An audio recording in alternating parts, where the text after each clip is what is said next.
Bapak, Ibu, Saudara yang terkasih di dalam nama Tuhan Yesus Kristus, selamat beribadah di GKI Taman Aries. Minggu ini adalah Minggu Palmarum dengan tema Hamba yang Menderita.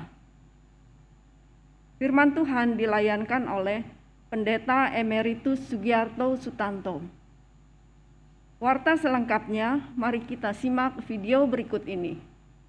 Mari Bapak Ibu, kita bersekutu di dalam doa Mazmur pada hari Rabu tanggal 13 April 2022 pukul 19.30. Renungan diambil dari Mazmur 116 dan akan dilayankan oleh Saudari Griffith Marsya. Rangkaian Kebaktian Pekan Suci Kamis Putih 14 April pukul 19.30 dengan tema Perenungan 7 Perkataan Yesus. Pelayan liturgi oleh Pendeta Arlianus Larosa dan Pendeta Rumenta Satyani. Ibadah dapat diikuti melalui kanal YouTube YKB GKI TV atau melalui Zoom GKI Taman Aries. Kebaktian Jumat Agung 15 April pukul 8 pagi dan 5 sore dengan tema Raja yang Ditolak.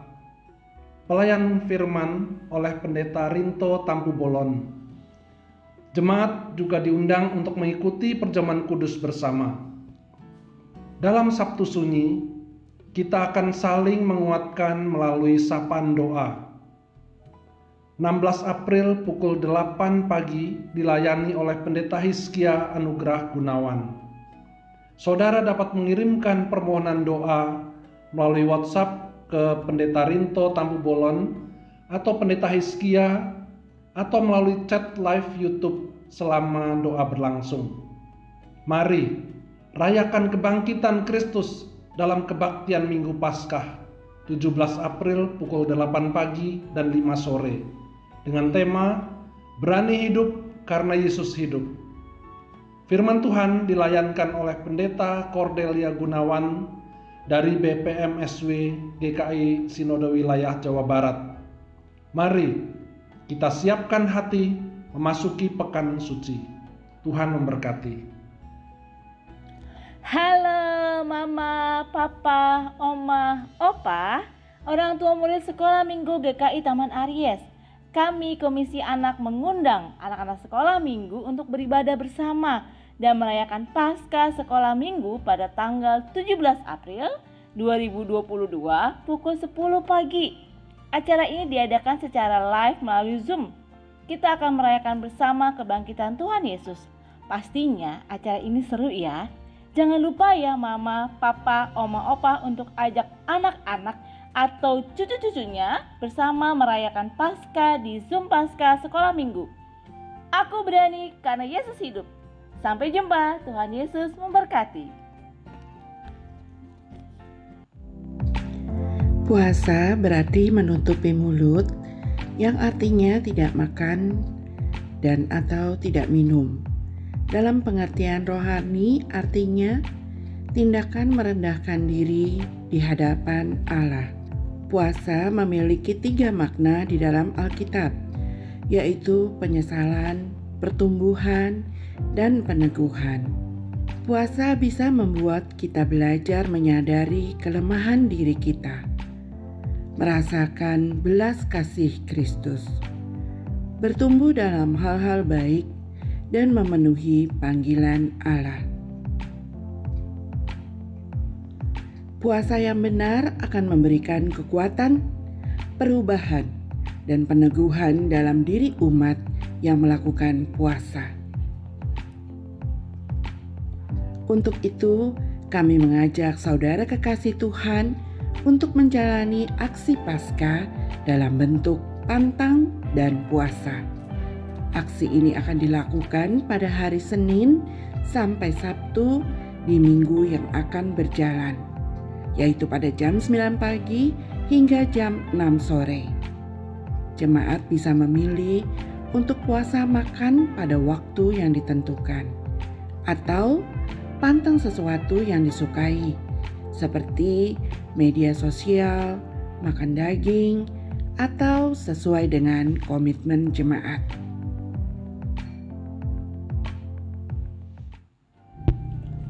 Aksi Derma Minggu Prapaskah 5. Dalam Minggu Prapaskah kelima ini, kami mengajak saudara untuk berderma melalui perhatian yang bisa kita berikan kepada sesama, baik kepada jemaat atau simpatisan GKI Taman Aries, ataupun kepada keluarga, saudara, teman, atau tetangga yang khususnya sudah lama tidak berkomunikasi dengan kita. Perhatian tersebut bisa kita berikan dalam bentuk sapaan berupa pesan singkat atau chat, video call, kirim lagu, puisi, atau pantun, atau hasil karya yang langsung diberikan kepada yang bersangkutan. Ataupun bisa juga dengan berbagi makanan, masakan, atau barang lainnya. Besar kecil dan apapun bentuk perhatian atau sapaan yang kita berikan akan menjadi derma yang dapat membawa sukacita dan buah yang manis di tengah kehidupan saat ini. Selamat berbagi sapa. Sehubungan dengan Pekan Suci, kegiatan Teras Kamis dan Rindu diliburkan dan dapat diikuti kembali pada minggu yang akan datang. Demikian Warta Lisan hari ini. Keterangan selengkapnya dapat dilihat di Warta Jemaat. Mari kita bersaat teduh.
Yesus meneruskan perjalanannya ke Yerusalem. Dan ketika ia telah dekat Betfage dan Betania, yang terletak di gunung yang bernama Bukit Zaitun, Yesus menyuruh 2 orang muridnya, "Pergilah ke kampung yang di depanmu itu. Pada waktu kamu masuk di situ, kamu akan mendapati seekor keledai muda tertambat yang belum pernah ditunggangi orang. Lepaskanlah keledai itu dan bawalah kemari. Dan jika ada orang bertanya kepadamu, 'Mengapa kamu melepaskannya?' jawablah begini, 'Tuhan memerlukannya.'" Lalu pergilah mereka yang disuruh itu, dan mereka mendapati segala sesuatu seperti yang telah dikatakan Yesus.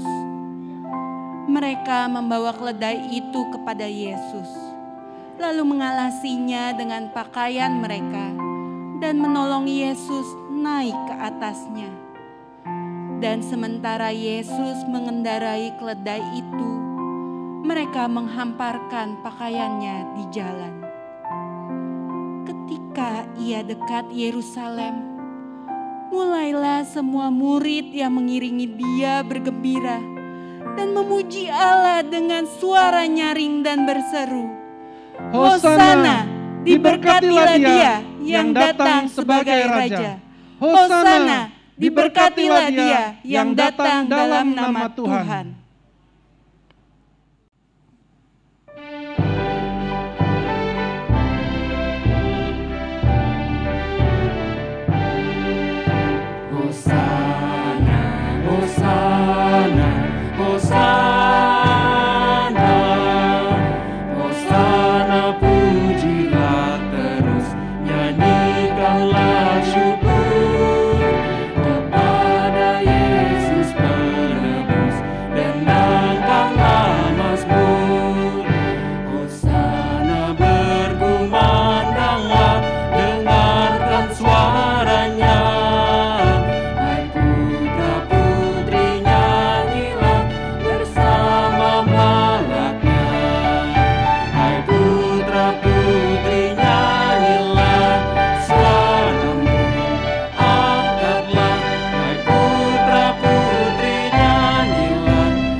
Jemaat yang dikasihi Yesus Tuhan, kita siapkan hati dan pikiran kita untuk beribadah kepada Tuhan dengan keyakinan bahwa pertolongan kita adalah dalam nama Tuhan yang menjadikan langit dan bumi.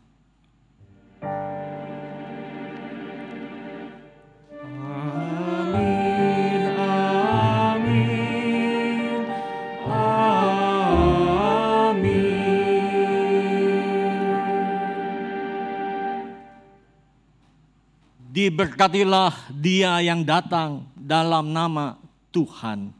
Hosana. Hosana bagi putra Daud. Hosana. Hosana di tempat maha tinggi. Hosana, Hosana, Hosana.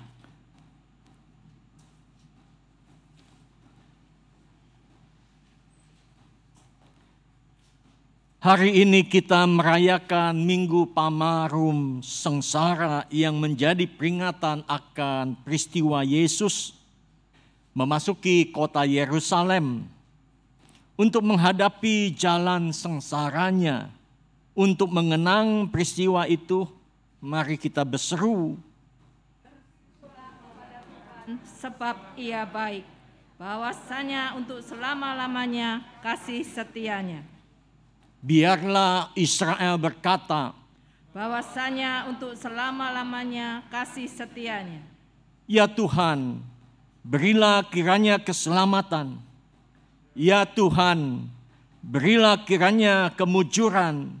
Diberkatilah dia yang datang dalam nama Tuhan. Kami memberkati kamu dari dalam rumah Tuhan. Tuhanlah Allah, Dia menerangi kita. Ikatkanlah korban hari raya itu dengan tali pada tanduk-tanduk mezbah. Allahku Engkau, aku hendak bersyukur kepadamu. Allahku, aku hendak meninggikan Engkau. Bersyukurlah kepada Tuhan sebab Ia baik, bahwasanya untuk selama-lamanya kasih setianya. Mari kita berdoa.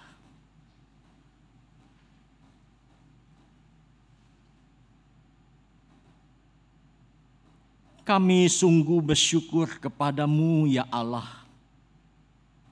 Sebab hari ini kami dapat menyatakan bahwa putramu Yesus Kristus adalah Mesias dan Raja bagi kami semua. Ia memasuki Yerusalem dengan keledai yang menjadi lambang kerendahan hati. Ia pun siap mengerjakan karya keselamatannya dengan menjadi seorang hamba yang menderita. Namun, kami menyadari perbuatan dan perkataan kami terkadang tidak selaras dengan rasa syukur kami. Bukan gaya hidup menghamba yang kami jalani dalam keseharian kami. Justru kami lebih sering menjadi tuan atas diri sendiri. Kami merasa diri lebih dibanding orang lain, hingga cenderung meremehkan mereka. Kami cari aman dan nyaman untuk diri sendiri, sambil melarikan diri dari tugas dan tanggung jawab. Kami tidak mau repot dan tidak berani ambil resiko, sehingga kebutuhan orang lain dikorbankan. Kami menuntut orang lain berbuat benar, tapi menutupi kesalahan sendiri demi gengsi. Ya Allah, betapa kontras sikap hidup kami dengan teladan Kristus yang hidup menghamba. Kristus yang mengosongkan diri meski Dia Raja semesta. Rela sengsara meski bukan tanggung jawabnya. Mengorbankan diri demi manusia dan semesta. Bersedia dihakimi meskipun berlaku benar. Ampunilah kami dan kasihanilah kami ya Allah.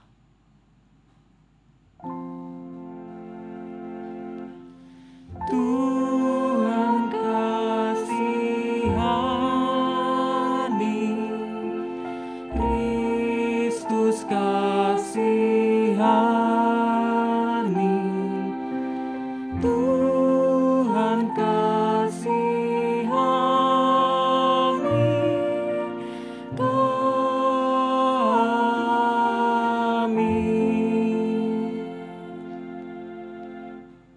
Baharuilah hati kami ya Allah, dan pulihkanlah hidup kami sesuai dengan cara-Mu.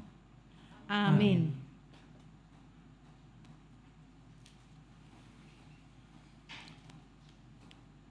Melalui kehadirannya sebagai hamba yang menderita, Yesus Kristus telah menyatakan pemulihan bagi kita.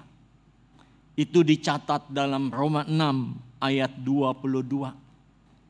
Tetapi sekarang setelah kamu dimerdekakan dari dosa dan setelah kamu menjadi hamba Allah, kamu beroleh buah yang membawa kamu kepada pengudusan dan sebagai kesudahannya ialah hidup yang kekal.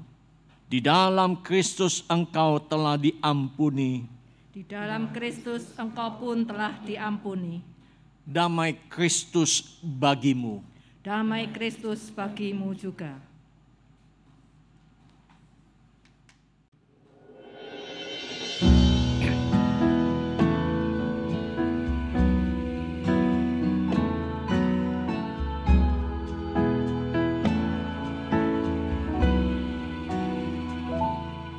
Tak dapat kami pahami caramu menjawab jeritan orang yang susah, tetapi kami yakini rahmat-Mu berkarya di dalam ragu dan resah.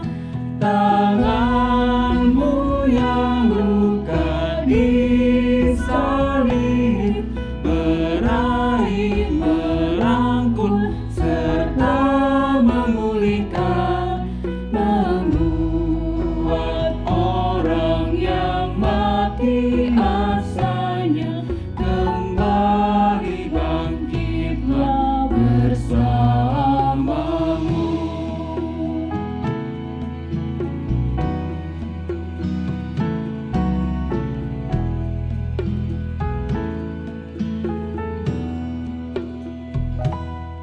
Luka di hati yang tak kunjung pergi, dan rasa bersalah di masa lalu, gentarnya hadapi masa mendatang, berpadu membuat hati tertekan.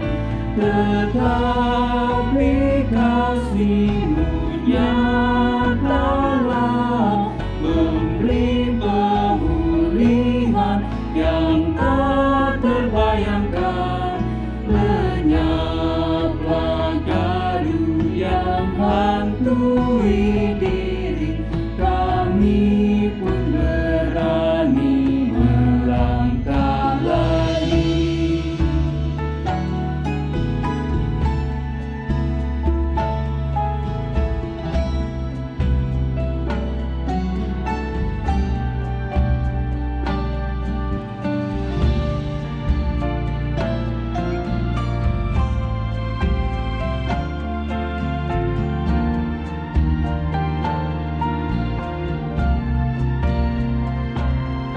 Kau sambut setiap orang yang datang, memohon ampunan dan pertolongan.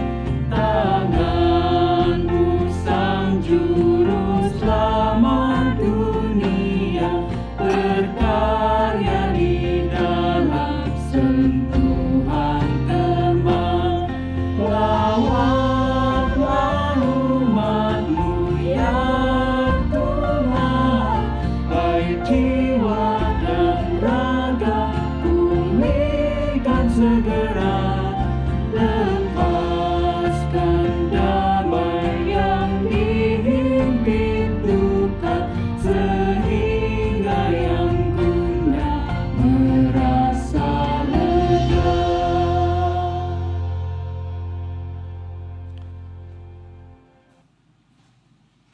Saudara-saudaraku yang dikasihi Yesus Tuhan, sebelum kita membaca Alkitab dan mendengarkannya sebagai firman Tuhan, mari kita berdoa. Kami bersyukur ya Tuhan, hari demi hari boleh semakin baik, grafik pandemi semakin melandai, sehingga kami punya kesempatan untuk beribadah bersama-sama sekalipun belum 100%. Tuhan, terima kasih atas berkat dan pimpinan-Mu. Di masa-masa minggu sengsara ini, kami mengingat akan penderitaan-Mu yang begitu luar biasa untuk menebus kami manusia berdosa. Kami tak sanggup untuk melakukan atau menjalaninya. Tuhan, biarlah kami dapat mengenang dan dimampukan mengikuti teladan-Mu. Berfirmanlah kepada kami, ya Bapa, apa yang kami baca dari kata-kata yang tertulis menjadi rema, menjadi firman yang hidup. Tuhan berkati kami dalam nama Tuhan Yesus. Amin. Bacaan pertama diambil dari kitab Yesaya pasal 50 ayatnya yang keempat sampai dengan yang ke-9. Ketaatan hamba Tuhan. Tuhan Allah telah memberikan kepadaku lidah seorang murid, supaya dengan perkataan aku dapat memberi semangat baru kepada orang yang letih lesu. Setiap pagi ia mempertajam pendengaranku untuk mendengar seperti seorang murid. Tuhan Allah telah membuka telingaku dan aku tidak memberontak, tidak berpaling ke belakang. Aku memberi punggungku kepada orang-orang yang memukul aku dan pipiku kepada orang-orang yang mencabut janggutku. Aku tidak menyembunyikan mukaku ketika aku dinodai dan diludahi. Tetapi Tuhan Allah menolong aku, sebab itu aku tidak mendapat noda. Sebab itu aku meneguhkan hatiku seperti keteguhan gunung batu, karena aku tahu bahwa aku tidak akan mendapat malu. Dia yang menyatakan aku benar sudah dekat. Siapakah yang berani berbantah dengan aku? Marilah kita tampil bersama-sama. Siapakah lawanku berperkara? Biarlah ia mendekat kepadaku. Sesungguhnya Tuhan Allah menolong aku.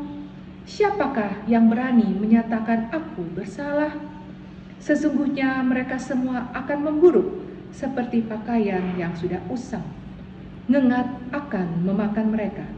Demikianlah firman Tuhan. Syukur kepada Allah.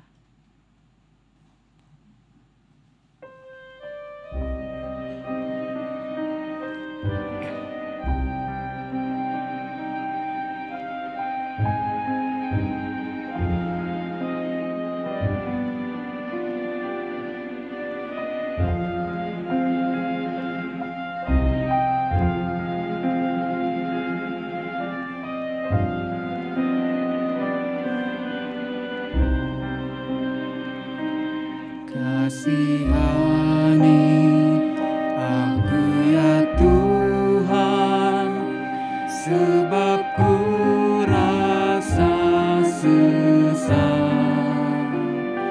Selamatkanlah aku ya Tuhan, oleh kasih setiamu. Kasihani aku ya Tuhan, sebab ku rasa sesat. Selamatkanlah aku ya Tuhan, oleh kasih setiamu.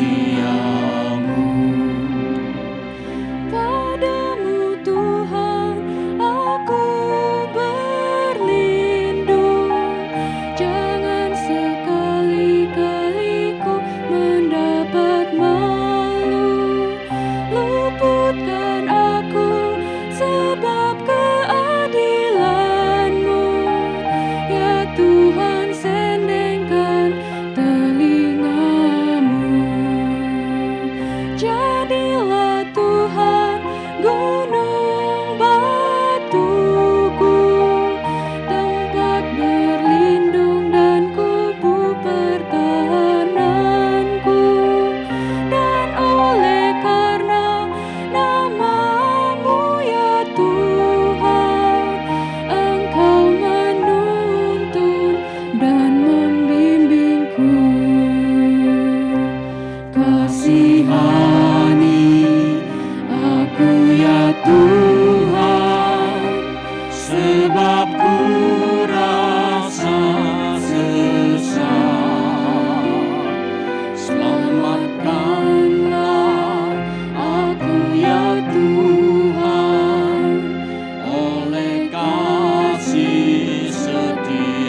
jaring yang dipasang terhadap aku, sebab Engkaulah tempat perlindunganku. Engkaulah Tuhan penyelamatku. Engkaulah Tuhan tempat berlindung. Ke dalam tangan-Ku serahkan nyawaku. Engkaulah Tuhan yang membebaskan aku. Engkaulah Tuhan Allah yang setia. Kasihani aku ya Tuhan, sebab ku rasa sesat. Selamatkanlah aku ya Tuhan, oleh kasih setiamu.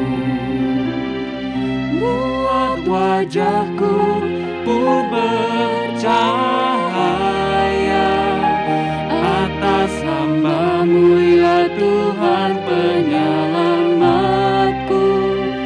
Selamatkan aku dari yang mengejarku.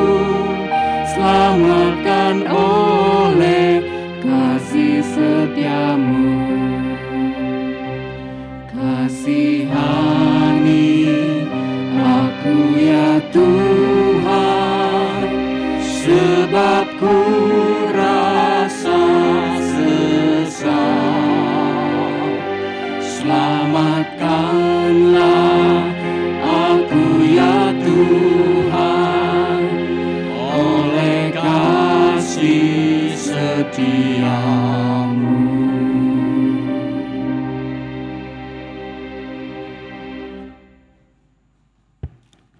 Bacaan kedua menurut Filipi 2 ayat 5 sampai dengan 11. Filipi 2 ayat 5 sampai dengan 11.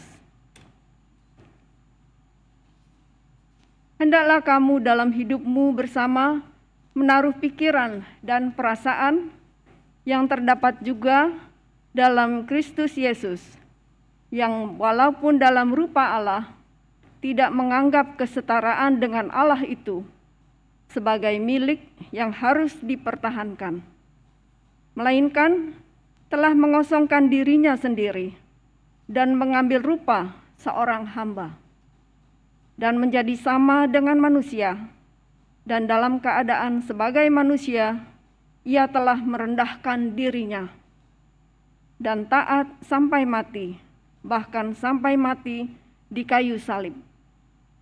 Itulah sebabnya Allah sangat meninggikan dia dan mengaruniakan kepadanya nama di atas segala nama, supaya dalam nama Yesus bertekuk lutut segala yang ada di langit dan yang ada di atas bumi dan yang ada di bawah bumi, dan segala lidah mengaku Yesus Kristus adalah Tuhan, bagi kemuliaan Allah Bapa. Demikianlah sabda Tuhan. Syukur kepada Allah.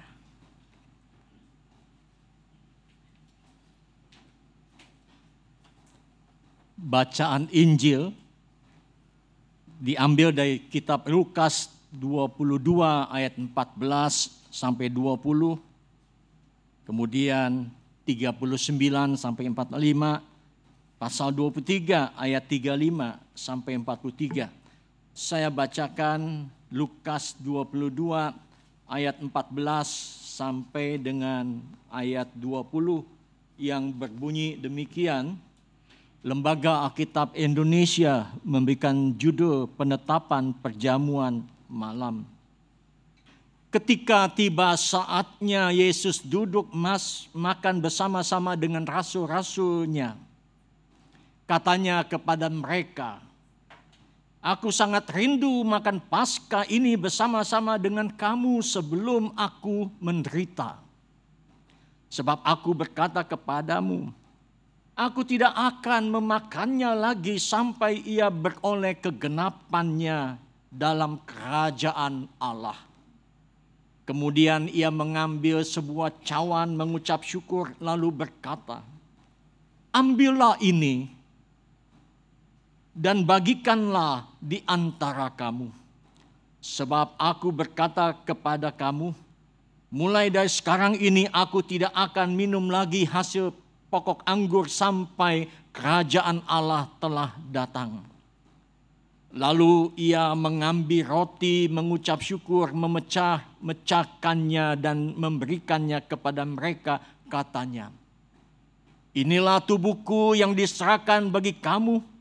Perbuatlah ini menjadi peringatan akan aku." Demikian juga dibuatnya dengan cawan sesudah makan. Ia berkata, "Cawan ini adalah perjanjian baru oleh darahku yang ditumpahkan bagi kamu." Kemudian kita lanjutkan ayat 39 sampai 45. Lembaga Alkitab Indonesia memberikan judul "Di Taman Getsemani". Lalu pergilah Yesus keluar kota dan sebagaimana ia menuju Bukit Zaitun, murid-muridnya juga mengikuti dia. Setelah tiba di tempat itu, ia berkata kepada mereka, "Berdoalah supaya kamu jangan jatuh ke dalam pencobaan." Kemudian ia menjauhkan diri dari mereka kira-kira sepelempar batu jaraknya. Lalu ia berlutut dan berdoa, katanya, "Ya Bapakku, jikalau Engkau mau, ambillah cawan ini daripadaku, tetapi bukanlah kehendakku, melainkan kehendak-Mu yang terjadi." Maka seorang malaikat dari langit menampakkan diri kepadanya untuk memberi kekuatan kepadanya. Ia sangat ketakutan dan makin bersungguh-sungguh berdoa. Peluhnya menjadi seperti titik-titik darah yang bertetesan ke tanah. Lalu ia bangkit dari doanya dan kembali kepada murid-muridnya. Tetapi ia mendapati mereka sedang tidur karena duka cita. Kemudian kita lanjutkan pasal 23 ayat 35 sampai 43.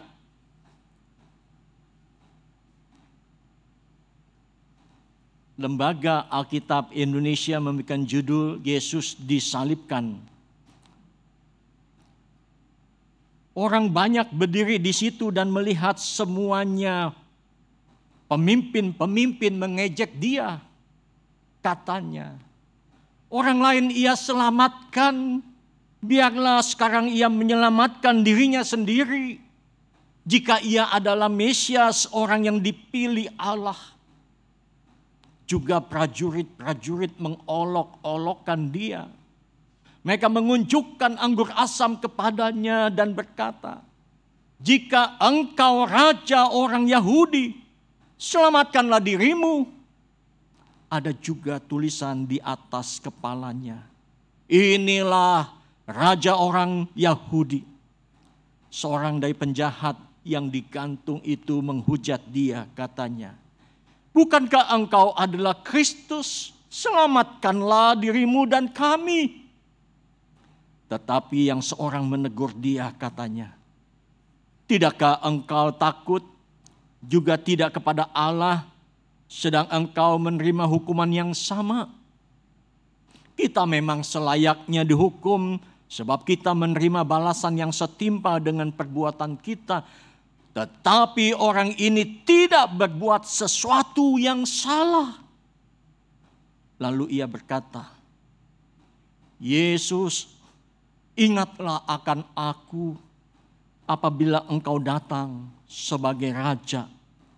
Kata Yesus kepadanya, "Aku berkata kepadamu, sesungguhnya hari ini juga engkau akan ada bersama-sama dengan aku di dalam Firdaus." Demikianlah pembacaan Alkitab.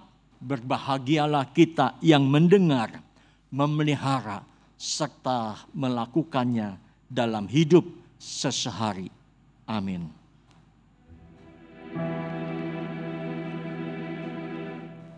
Hosana, Hosana, Hosana.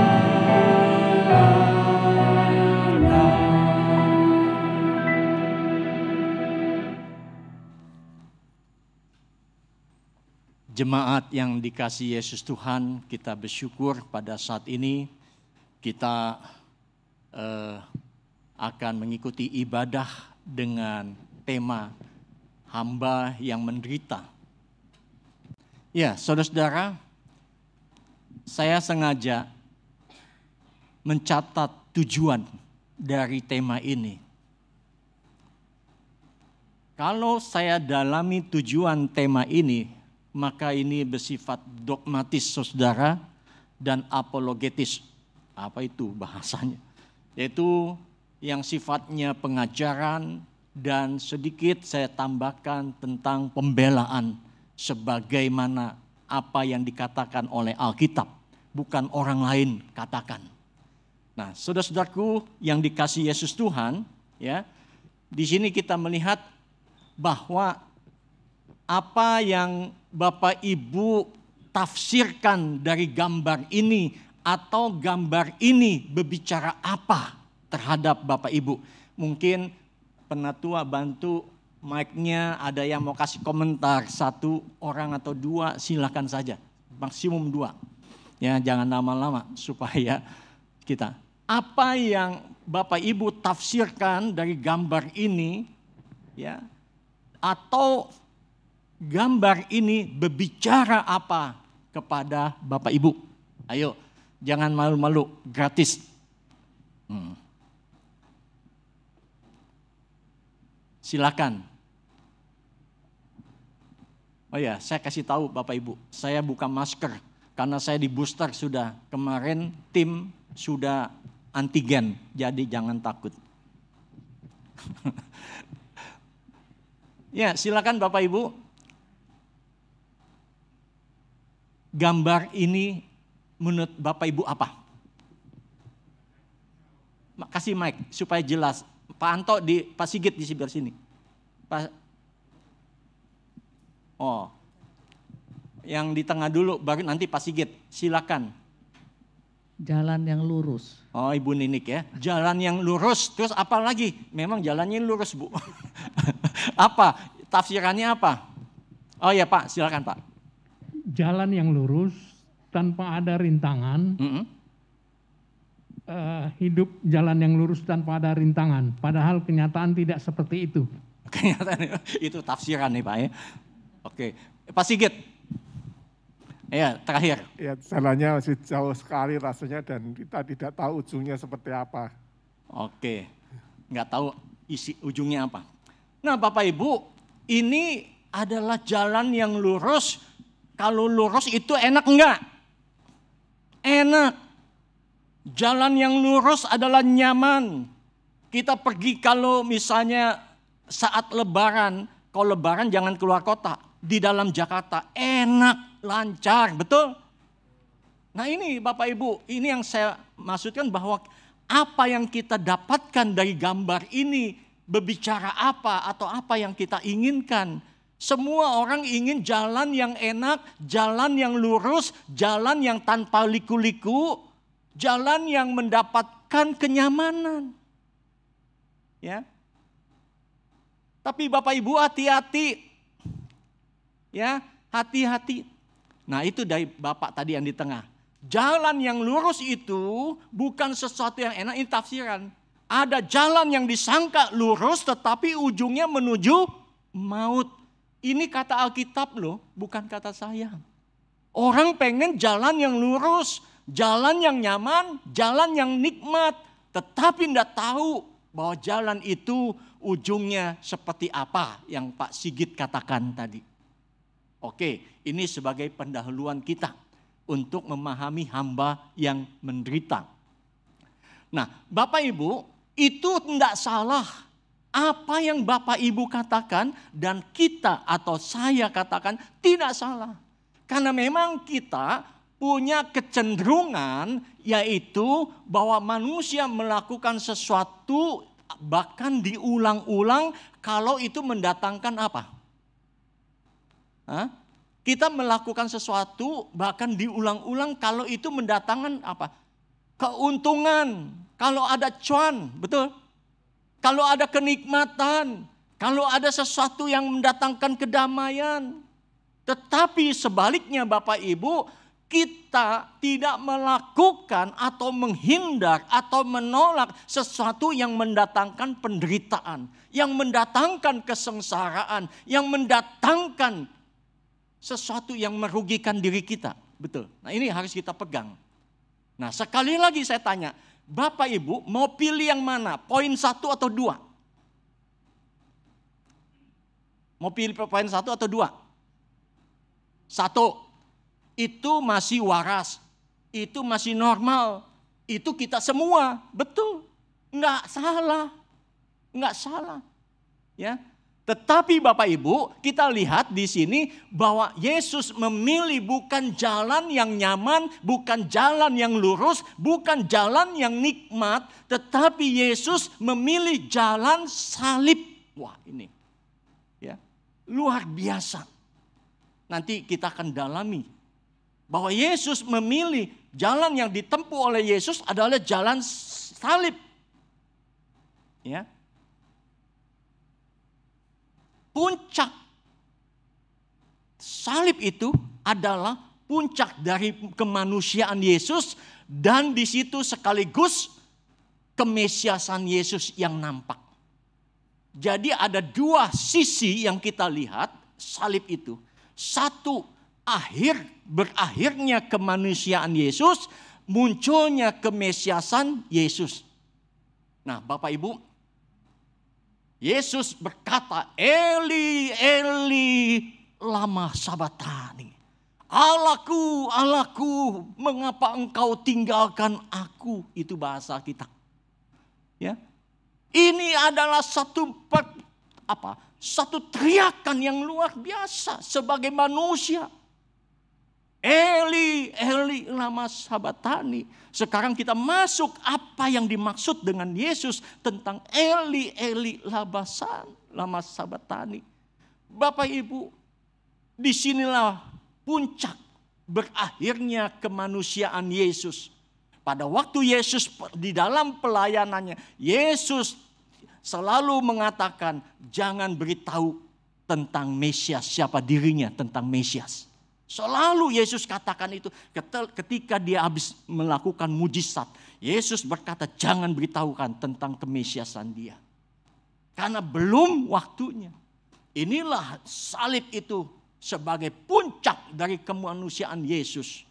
Bapak Ibu, seperti saya katakan, salib ada dua momen. Momen berakhirnya kemanusiaan Yesus. Yang kedua adalah momen munculnya kemesiasan Yesus. Ya. Nah, jalan salib, kita lihat jalan salib adalah jalan sengsara dan derita. Itu yang Yesus perhatikan. Yang harus kita perhatikan. Yesus katakan di dalam Lukas 22 ayat 42 dan 44 tadi seperti kita baca. Di situ dikatakan, ya Bapakku, jikalau engkau mau ambillah cawan ini daripadaku, tetapi bukanlah kehendakku, melainkan kehendakmu lah yang terjadi. Bapak Ibu, Yesus itu memohon. Yesus itu sebagai manusia meminta. Kalau boleh cawan. Cawan itu lambang penderitaan. Lambang sengsara. Sebagai manusia dia gak sanggup melakukannya itu. Kalau boleh Tuhan, biarlah cawan ini, penderitaan ini lalu daripadaku. Tetapi jadilah kehendakmu. Jadilah kehendakmu. Nah saudara, itu yang terjadi. Ya. Yang kedua, Yesus katakan di ayat 44, ia sangat ketakutan dan makin bersungguh-sungguh dalam berdoa. Peluhnya menjadi seperti titik-titik darah yang bertetesan ke tanah. Jujur, kalau saya mau tanya, Bapak Ibu kalau berdoa, apakah kita berkeringat, berpeluh? Enggak. Belum tentu. Yesus berdoa, berpeluh. Dikatakan oleh Lukas, peluhnya seperti titik-titik darah yang bertetesan ke tanah. Tes, tes, tes, jatuh. Kok bisa Yesus berdoa dengan berkeringat? Logikanya nggak masuk Bapak Ibu. Kenapa saya katakan logikanya nggak masuk? Yesus berdoa di Taman Getsemani pada waktu kapan? Bukan siang, tetapi malam. Malam cuacanya panas? Tidak. Malam itu dingin. Apalagi Taman Getsemani itu bukit Bapak Ibu. Bagi Bapak Ibu yang pernah pergi ke Taman Getsemani. Dulu belum ada gedung gerejanya, belum ada bangunan. Masih dalam bentuk taman pure. Banyak orang-orang gembala ketika pertama kali ketika ada di luar dia pakai selimut. Ya, karena kedinginan. Disinilah yang kita lihat. Kenapa Yesus berdoa di malam yang dingin, di taman terbuka bisa berpeluh? Kuncinya satu, karena dia sangat ketakutan. Sangat. Kata sangat itu adalah kata yang paling, kalau kita pakai kata komparatif, ya, takut, tidak takut, sangat takut. Itu sangat takut puncaknya. Yesus sangat takut dan makin bersungguh-sungguh berdoa. Dia membayangkan sekeluarnya Yesus dari Taman Getsemani, dia akan ditangkap, dihadang oleh siapa? Yudas Iskariot dan segerombolan tentara-tentara pasukan. Inilah saudara, pergulatan yang luar biasa sebelum Yesus menderita. Ya, jadi jalan salib yang Yesus tempuh adalah jalan penderitaan dan sengsara. Kita lanjut Bapak Ibu. Ya. Nah, kita lihat seperti saya katakan tadi, salib adalah sisi berakhirnya kemanusiaan Yesus. Yang kedua, munculnya kemesiasan yang nampak dalam Yesus. Di dalam Matius 27 ayat 54 itu dicatat, kepala pasukan dan prajurit-prajurit yang menjaga Yesus menjadi sangat takut ketika mereka melihat gempa bumi dan apa yang telah terjadi. Lalu berkata, sungguh ia ini adalah anak Allah. Sungguh ia ini adalah anak Allah.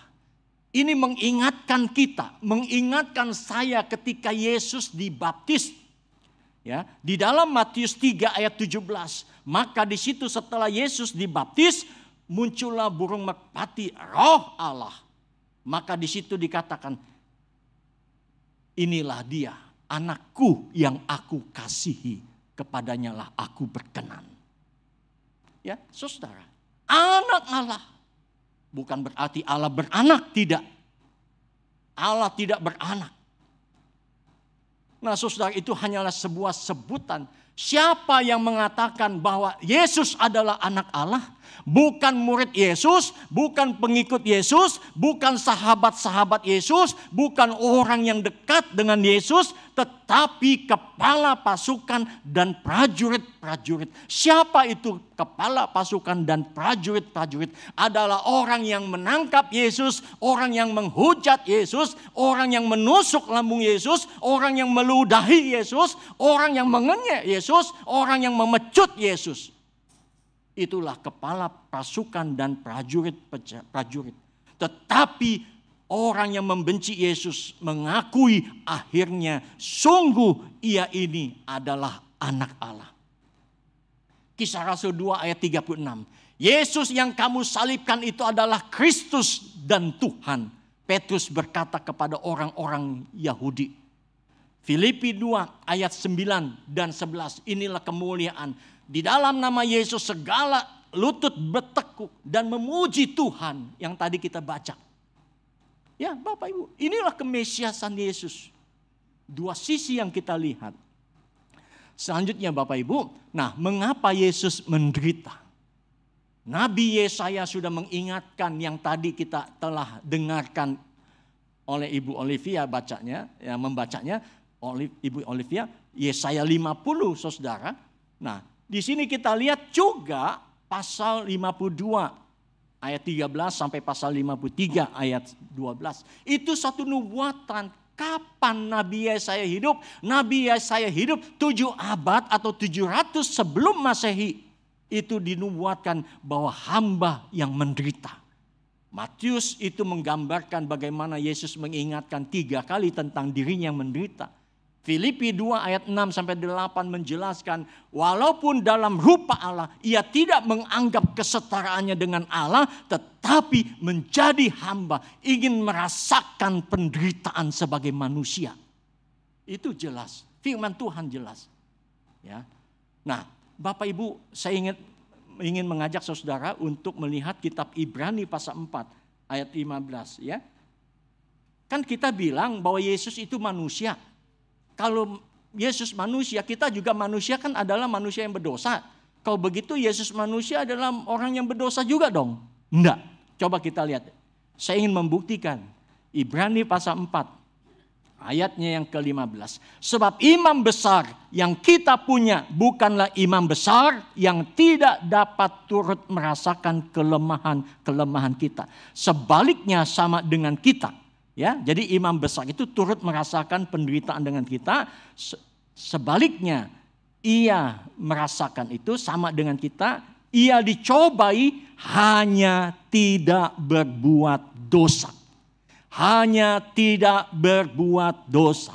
Yesus manusia sama dengan kita. Dia mengalami pencobaan, dia mengalami sengsara, tetapi berbeda dengan kita manusia yang berdosa. Yesus tidak berbuat dosa. Saya jelaskan Bapak Ibu. Ngerti enggak sekarang? Ya, saya harap Bapak Ibu ngerti. Ya, tentang pemahamannya. Nah, selanjutnya Bapak Ibu, kita lihat apa kata dunia dan orang percaya tentang salib. Ya, Ulangan 21 ini menjelaskan bagaimana tradisi Yahudi, orang yang mati di kayu salib adalah orang yang menghujat Allah, dia pantas mati digantung di kayu salib, jangan dikuburkan. Dia digantung jauh daripada langit dan bumi. Itu tradisi Yahudi. Orang-orang Romawi menganggap bahwa orang yang mati di kayu salib adalah sebuah kebodohan. Tetapi orang percaya mengatakan bahwa salib itu adalah hikmat. Salib itu adalah kekuatan bagi kita. Melalui salib Yesus yang masuk menjadi manusia yang menebus dosa-dosa kita. Dia menyelamatkan kita. Itu Galatia 3 ayat 13 sampai 14. Nah, Bapak Ibu Saudara, salib adalah kontroversial antara kasih Allah dengan manusia. Di mana kontroversialnya? Kontroversial itu bertolak belakang. Nah, kita lihat yang pertama-tama, di sini kita melihat keegoisan manusia. Manusia itu sungguh egois, betul Bapak Ibu. Rasakan bahwa manusia itu egois. Ya, dikasih level A, mau B, naik lagi C, sampai akhirnya ke Z. Itu manusia loh. Manusia tidak pernah puas, egois, sikat sini, sikat sana. Tetapi egoisme manusia itu berlawanan dengan kasih Allah. Disitulah salib Yesus yang nyata buat kita. Yang kedua, Bapak Ibu. Yang kedua, manusia ingin terhormat. Manusia ingin populer. Kita ingat dalam Markus pasal 10 ayat 35 sampai 45 di mana anak-anak Yakobus itu pengen duduk di sebelah kiri Yesus dan duduk di sebelah kanan Yesus. Ingin terhormat. Tetapi Yesus bilang, maukah kamu menjadi hamba? Barang siapa yang mau menjadi hamba, maka disitulah engkau mendapatkan sebuah kehormatan. Bukan, wah anak-anak sekarang kan saudara pengennya jadi apa? Jadi sultan toh?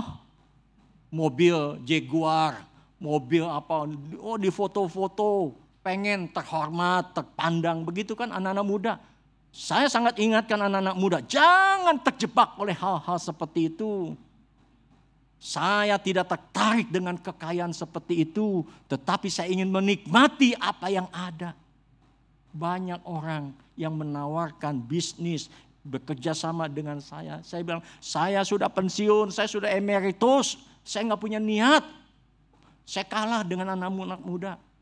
Anak-anak muda mau jadi sultan, waduh, hati-hati saudara, ujungnya maut. Betul kan? Hati-hati ujungnya maut. Bagaimana kita ingin menjadi hamba, merendahkan hati, melayani.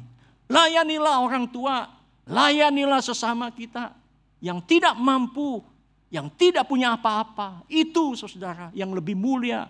Bukannya mau jadi sultan dihormati. Ya. Nah berikutnya saudara, manusia mencari kenikmatan dan kesenangan. Nah inilah berbeda dengan sengsara Yesus. Yesus disalib itu menderita. Sementara orang ingin kenikmatan, jalan yang lurus tadi, jalan tol, tanpa hambatan, tanpa masalah. Tetapi seringkali kita tidak mau melakukan ketika kita menghadapi tantangan. Nah, Bapak Ibu, di mana posisi kita sekarang? Ini sebuah pertanyaan. Posisi Bapak Ibu dan saya di mana? Yang pertama, ya. Apakah kita menolak Kristus dan salib? Rasanya ini bukan poin kita. Menolak Kristus artinya tidak menerima Yesus sebagai juru selamat dan tidak menerima salib. Ya, itu bukan kita. Poin pertama bukan. Poin kedua, saudara, apakah kita menerima salib tanpa Kristus? Artinya apa? Oh, kita menerima salib simbolik saja, tapi tidak ada Kristusnya. Saya pernah saudara ngikut rombongan ya, dengan gereja Mandarin ke Beijing saudara. Wah ada pembimbingnya dari orang sana. Dia pakai salib. Saya tanya sama pendeta. Ya ini rombongan pendeta saudara. Saya tanya. Muse. Ya ini Kristen enggak? Muse itu pendeta. Ya artinya. Ini Kristen enggak? Enggak, dia bukan itu. Cuma simbolik doang. Karena kalian nimen itu Kristen. Jadi dia pakai. Kalian tuh Kristen, dia pakai salib. Nah jadi saudara yang kedua. Ya, salib itu hanya simbol. Tapi tidak ada Kristus di dalamnya. Yang ketiga Bapak Ibu. Yang ketiga. Apakah kita menerima Kristus tanpa salib? Artinya apa? Oh saya orang Kristen, saya sudah dibaptis, saya ikut PA, ikut apa? KD, teras apa? Teras kemis atau kemis teras namanya. Oh saya aktif, tapi tidak menerima salib. Salib itu apa tadi? Jalan sengsara, jalan penderitaan. Itu yang kita tidak terima. Kita maunya jalan tol. Pengen jalan tol, jadinya tolol. Ya toh? Jalan lurus saja. Tidak mau menghadapi masalah-masalah. Nah saudaraku yang dikasihi Tuhan, ini menjadi tantangan. Posisi kita di mana? Mau enak saja jadi orang Kristen atau enggak? Ya pengennya sih semua lancar. Pengennya saudara dan saya. Tapi kalau kita berhadapan dengan situasi seperti itu, apa boleh buat? Nah, Bapak Ibu, pesan saya ini yang pertama, Bapak Ibu ini gambar apa? Kalau ingat, ikan itu gambar apa? Yunus, ya saya pakai simbol-simbol. Kalau kita ingat ikan itu Yunus ada di dalamnya. Nah, kenapa Yunus ada di situ? Karena dia melarikan diri dari Tuhan. Dia bersembunyi, dia pergi. Ya, ke tempat lain Tuhan sudah mengutus. Yunus kau pergi untuk mentobatkan raja Niniwe. Tapi dia pergi ke Tarsis. Banyak orang Kristen ketika menghadapi masalah. ketika kita menghadapi persoalan, melarikan diri dari Tuhan. Ya, ini yang pertama. Pesan saya adalah jangan melarikan diri. Jangan kita jadi Yunus, akhirnya ditelan ikan. Entah tahu ikan apa. Yang kedua, Bapak Ibu. Ini gambar apa? Petrus waktu menyangkal Yesus diperhadapkan oleh wanita-wanita atau orang-orang yang ada di sana. Kamu pasti pengikut Kristus. Kamu pasti pendukungnya. Pasti kamu adalah kota seasalnya. Petrus menyangkal Yesus 3 kali. Bapak Ibu, ketika kita hidup menderita, ketika kita ada persoalan di kantor, jangan kita menyangkal iman kita. Ya, jangan kita menyangkal. Jangan kita mengkhianati Tuhan kita. Disinilah kita perhatikan bahwa seringkali kita menyangkal Tuhan, menyangkal siapapun juga. Ketika kita menghadapi tekanan-tekanan, ketika kita menghadapi persoalan-persoalan. Yang ketiga, Bapak Ibu, ini gambar apa?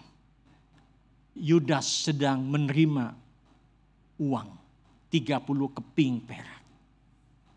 Yudas frustasi terhadap Yesus. Yudas mungkin kecewa terhadap Yesus. Akhirnya Yudas dijual kepada imam-imam. 30 keping perak. 30 keping perak itu apa? 30 keping perak itu simbol di dalam perjanjian lama bahwa seorang yang menabrak kebo, ya sejenisnya, itu dibayar dengan harga 30 keping perak. Orang yang ditabrak dibayar 30, harganya begitu murah. Yudas mengkhianati gurunya. Yudas mengkhianati Tuhannya. Banyak orang Kristen yang mengkhianati sahabat-sahabatnya. Banyak orang Kristen yang menjual teman-temannya. Demi apa? Uang. Saya baca akhir-akhir ini ada seorang suami yang menjual istrinya jadi pelacur. Ada. Keanehan-keanehan itu ada. Banyak orang jadi pengkhianat. Ketika dia terdesak, ketika dia terjepit. Dia menjual demi kenikmatannya, keuntungannya. Hati-hati Bapak Ibu. Orang-orang yang seperti inilah orang yang menjual. Yesus menjual sahabatnya, menjual temannya adalah orang yang kurang. Nah, yang keempat Bapak Ibu. Ini siapa? Gambar Pilatus. Pilatus mencuci tangan, melepaskan Yesus untuk orang-orang Yahudi memilih, silakan Anda pilih Yesus atau Barnabas. Yesus diserahkan. Pilatus mencari aman. Yang penting aku tidak terlibat. Pilatus mencari aman kedudukan. Banyak orang juga mencari aman. Diam, bungkam, padahal dia tahu bahwa itu benar.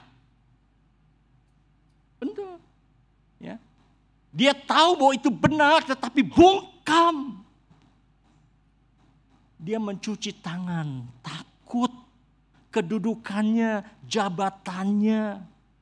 Banyak orang yang kecewa dalam dunia ini karena sahabat-sahabat yang tahu bahwa itu dia benar. Ya. Pengadilan juga seperti itu.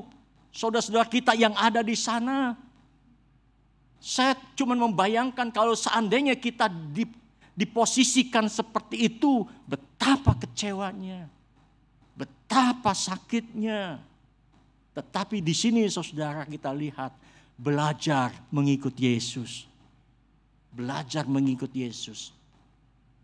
Nah saudara, inilah pesan di dalam kondisi menderita ataupun senang.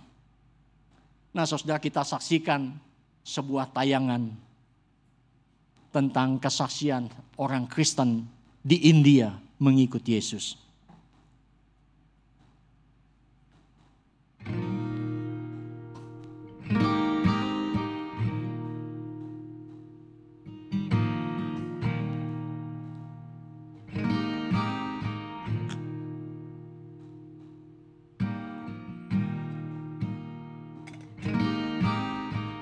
There's a true story of a small village in India. And in this village, there was this family that came to a saving faith in Jesus Christ as Savior and Lord. This agitated the village so much, and everybody became so upset that an angry mob gathered and shoved them into the public square. The village chief confronted them, and he said to the man, "If you and your family will not recant your faith, you all will surely die." The man didn't know what to say or what to do. And so the only thing that came to mind for him were the words of a song that he himself had composed when he had first surrendered his life to God. And so he began to sing, "I have decided to follow Jesus. No turning back, no turning back." And with that, horrifically, his children were killed. I have decided to follow Jesus. I have decided to follow Jesus. I have decided to follow Jesus. No turning back, no turning back.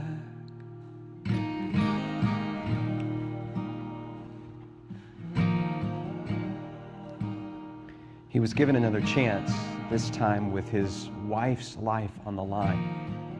And yet he continued to sing, "Though none go with me, still I will follow. No turning back, no turning back." Though none go with me, still I will follow.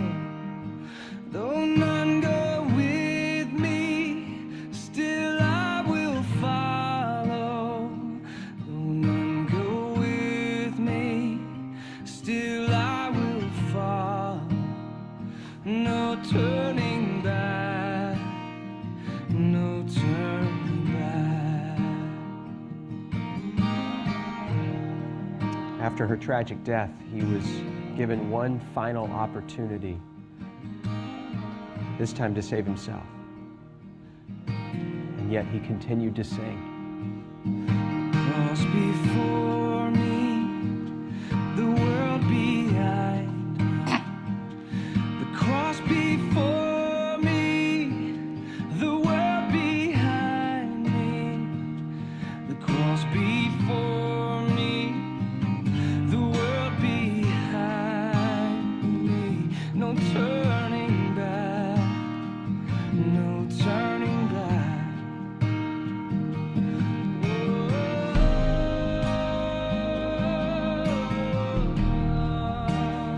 Even though that man and his family died on that day, something remarkable happened.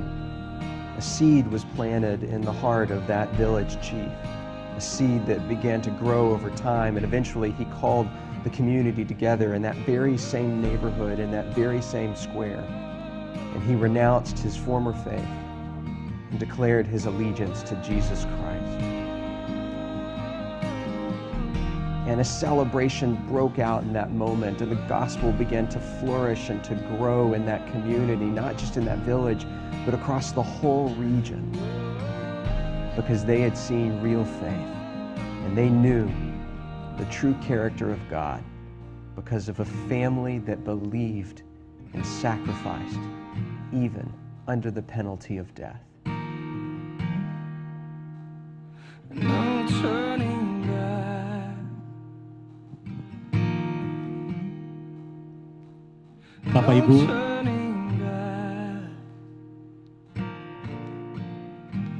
saya ingin menyanyikan lagu ini, Mengikut Yesus Keputusanku. Bait pertama kedua saya akan nyanyikan, bait ketiga nanti kita nyanyikan bersama-sama.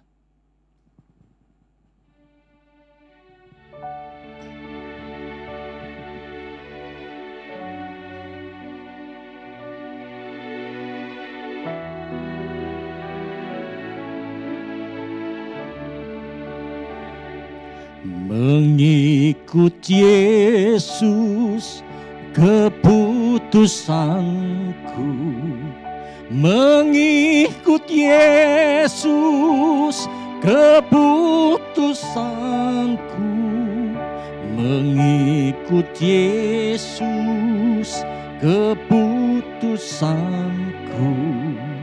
ku tak ingkar, ku tak ingkar. Walau sendiri tetap ku ikut, walau sendiri tetap ku ikut, walau sendiri tetap ku ikut, ku tak ingkar, ku tak ingkar. Bapak, Ibu, Saudara-saudara, inilah saatnya buat kita menyatakan diri. Siapakah kita sesungguhnya? Kita mau mengikut Yesus. Maukah engkau mengikut Yesus? Maukah engkau mengikut Yesus? Maukah engkau mengikut Yesus selamanya? Selamanya, selamanya, selamanya, selamanya. Tuhan berkati.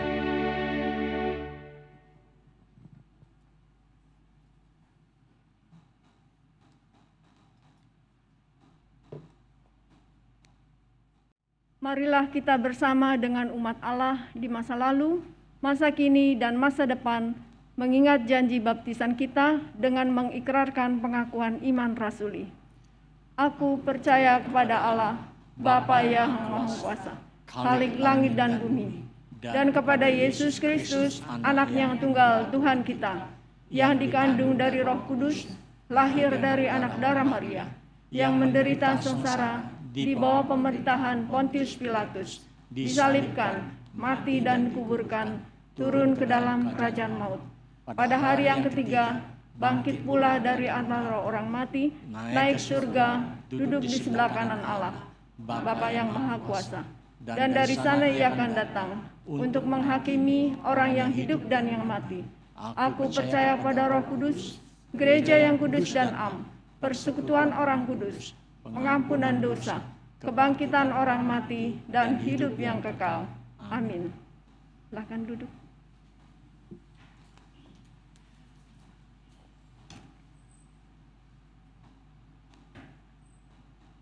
Pada hari Jumat Agung, tanggal 15 April 2022, kita akan merayakan perjamuan kudus. Untuk menyambut perayaan itu, mari kita mempersiapkan diri dengan memeriksa diri kita masing-masing. Pada perjamuan terakhir, Kristus meminta kita merayakan perjamuan kudus untuk mengenangnya.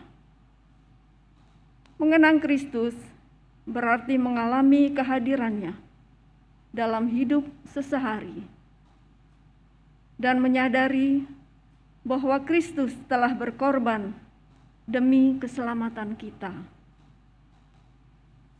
Sudahkah saudara hidup dalam persekutuan yang akrab dengan Yesus, sehingga saudara mengalami kasih, kuasa, dan kebenarannya? Yakinkah saudara bahwa Kristus telah mengorbankan hidupnya demi keselamatan saudara?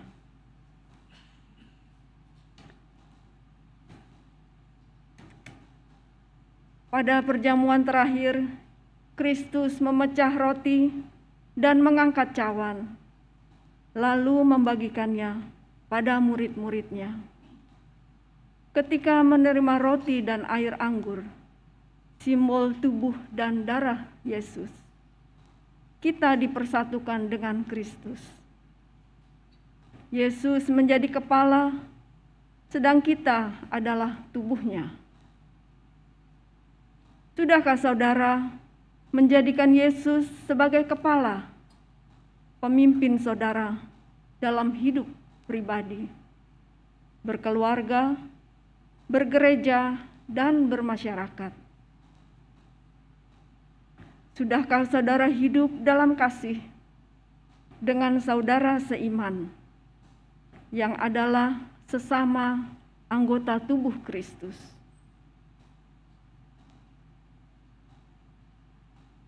Dengan makan roti dan minum air anggur, kita dipersatukan dalam kematian dan kebangkitan Kristus. Ini berarti kita perlu menyangkal diri, memikul salib, dan mengikut Kristus. Menyangkal diri berarti rela berkorban demi Tuhan dan sesama. Sudahkah saudara rela berkorban bagi sesama? Sudahkah kehidupan saudara menjadi berkat bagi sesama? Peduli pada sesama, berani menyuarakan kebenaran dan keadilan, serta berjuang menciptakan damai sejahtera. Kiranya Roh Kudus menolong kita dalam mempersiapkan diri merayakan perjamuan kudus mendatang.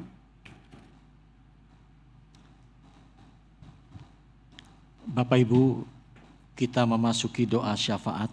Mari kita berdoa.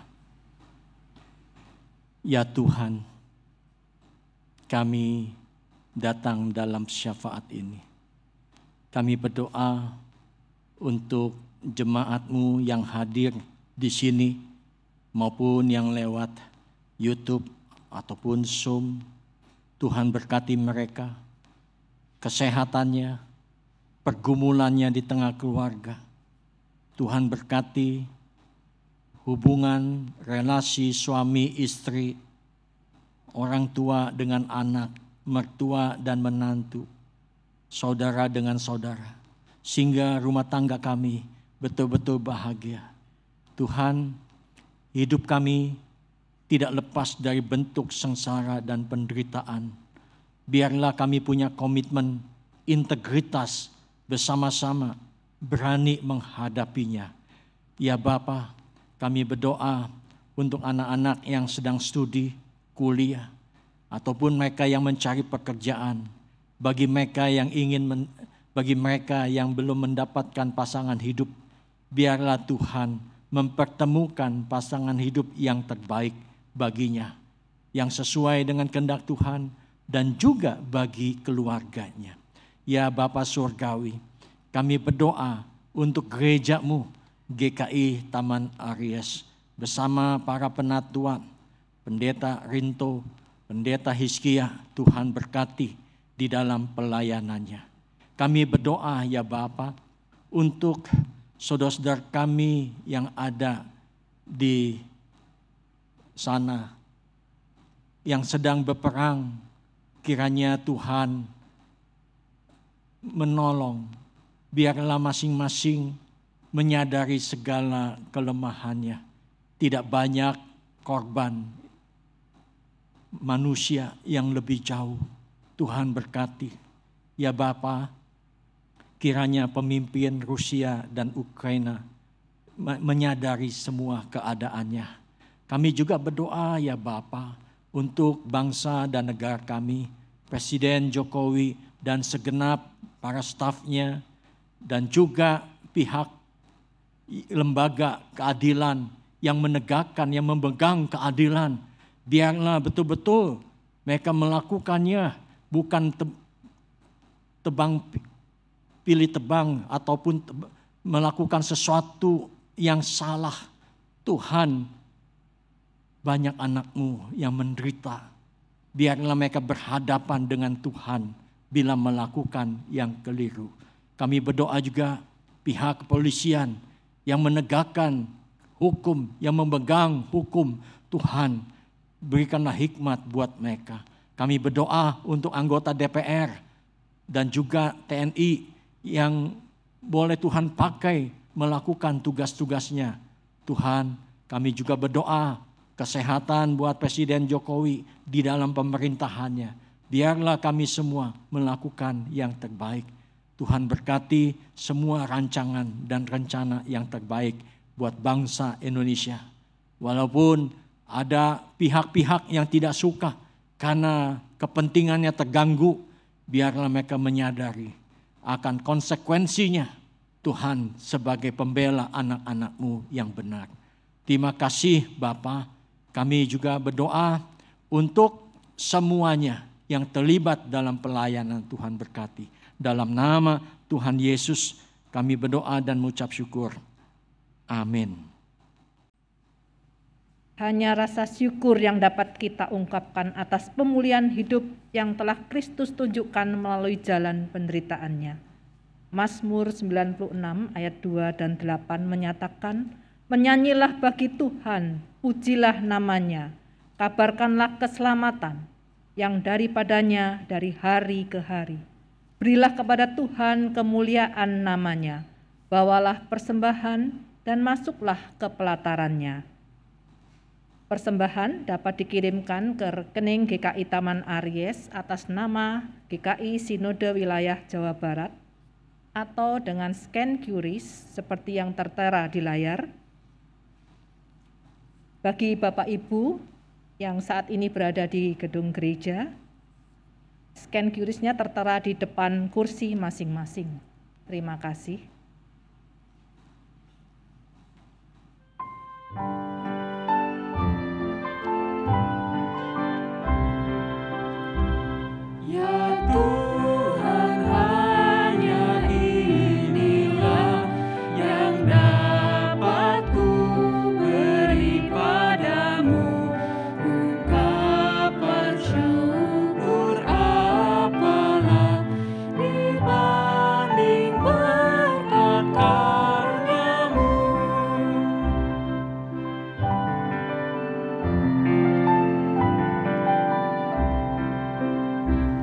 Kasih-Mu nyata selamanya sepanjang hidup di dunia, di kala suka dan senang, hanyalah Engkau jaminannya.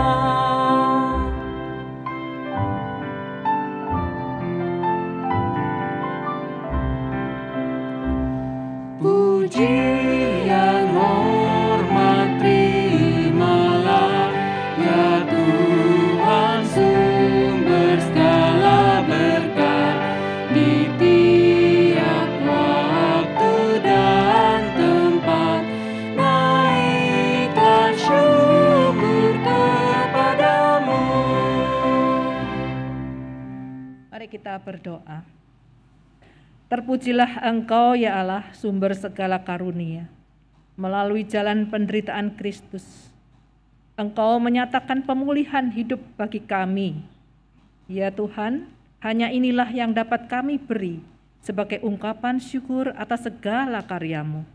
Kiranya ungkapan syukur ini dapat dikelola agar gereja dapat meneruskan karya penyelamatanmu di tengah dunia yang menantikan pemulihan. Di dalam nama Tuhan Yesus Kristus kami berdoa dan bersyukur. Amin. Amin.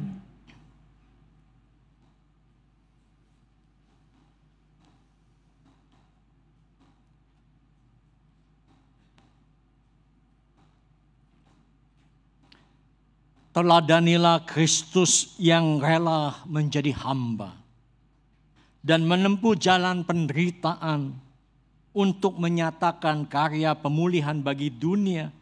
Kuatkanlah hatimu untuk menjadi hambanya dengan setia menapaki setiap jalan hidupmu.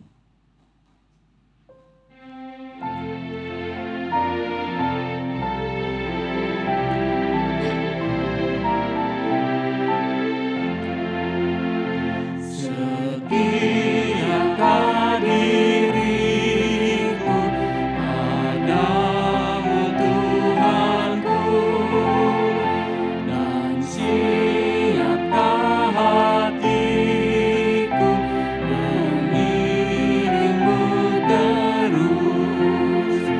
Ku harus mengaku tidak tekun, semangat pun rentang, dan jiwaku yang rapuh membuatku bercelah.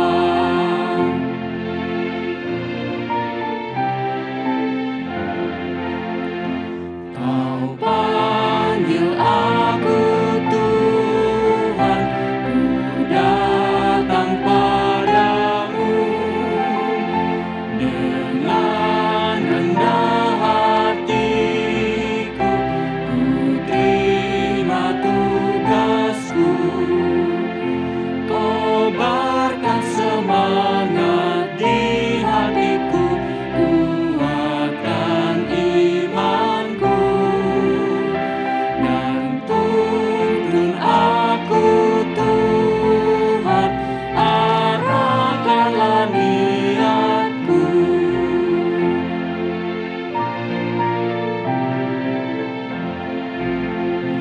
Menapak jalan Tuhan meski letih lesu, tetap Engkau ku turut apapun maksudmu. Engkaulah jalanku, kebenaranku, Kaulah hidupku. Jadikanlah hamba-Mu berguna di ladang-Mu.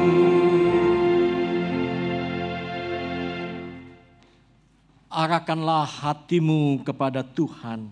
Kami mengarahkan hati kami kepada Tuhan. Jadilah saksi Kristus. Syukur kepada Allah, Terpujilah Tuhan. kini dan selamanya. Saudara yakinlah bahwa Allah sumber berkat dan pohon kehidupan. Dia tidak meninggalkan kita sekalipun jalan yang kita tempuh adalah jalan salib. Terimalah berkat-Nya.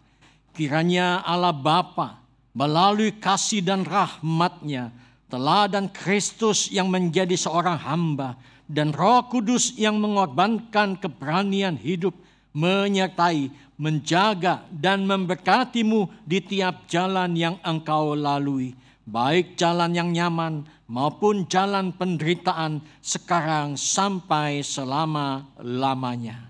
Hosana.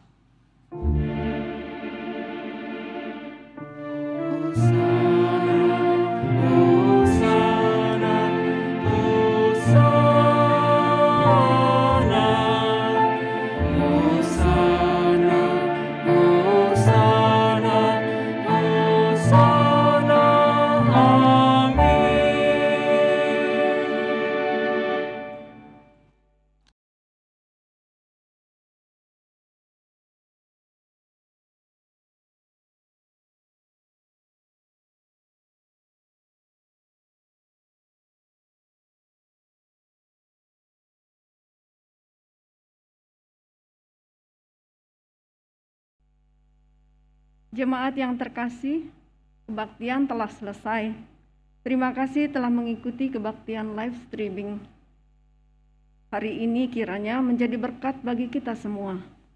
Bagi Bapak Ibu yang membutuhkan pelayanan dapat menghubungi TU di GKI Taman Aries. Sebagai bagian komitmen kita untuk setiap untuk tetap mematuhi protokol kesehatan, khususnya dalam situasi pandemi ini. Maka bagi umat yang bergereja, beribadah di gereja, dihimbau untuk dapat langsung pulang ke rumah masing-masing. Terima kasih, selamat hari Minggu, Tuhan berkati.